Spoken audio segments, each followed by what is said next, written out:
जगन्नाथ जी की यात्रा,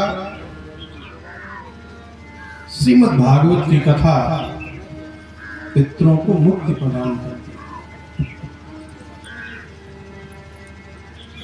और ये कथा जो हम श्रवण कर रहे हैं, ये बड़ी अद्भुत कथा है।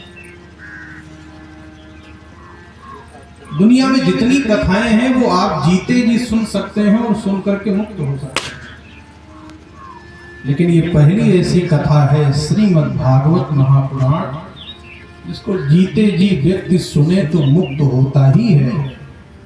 और संकल्प लेकर उनके परिवार में यदि कोई कथा सुना दे तो मृत्यु के बाद भी वो व्यक्ति मुक्त हो जाता है। ये केवल भागवत जी में ये बात है, अन्य ग्रंथों में नहीं है।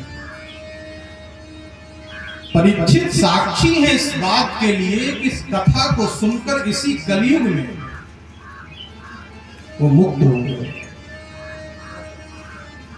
तो क्या भागवत की कथा सुनने वाले व्यक्ति की मृत्यु नहीं होती क्या? इस ग्रंथ का नाम है मुक्ति का ग्रंथ। रामचरितमानस भक्ति का ग्रंथ है। जीवन किस प्रकार से जिया जाए ये राम कथा सिखलाती है। तो जितना जरूरी जीना है ना, उतना ही जरूरी मरना भी है। इसको भी सीखना चाहिए। इसको सिखाने की कथा का नाम है कि आपकी मृत्यु महोत्सव कैसे बन जाए। उस कथा का नाम है भागवत कथा। क्योंकि संसार का नाम दुनिया है, एक जीने का और एक मरने का। तो ग्रंथ भी दो हैं। जीवन जीने के आदर्श मर्यादाओं को जीवन में उतारना है तो उसके लिए रामत्व और रामचरितमानस की आवश्यकता है।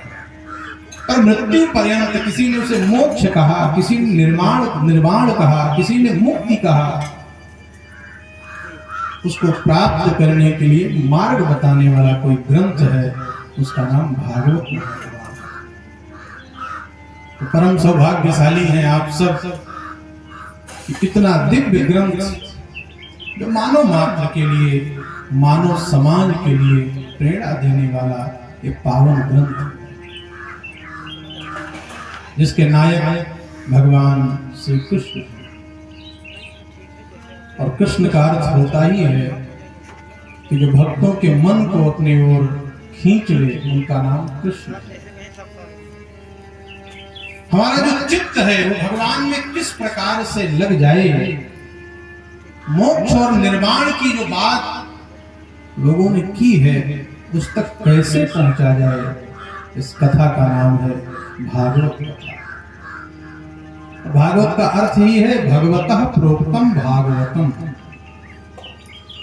भगवान के मुख की जो वाणी है उसका नाम भागवत है।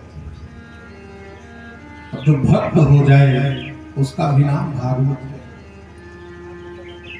इसलिए आप देखेंगे कि कृष्ण जन्म चौथे दिन होता है। क्यों?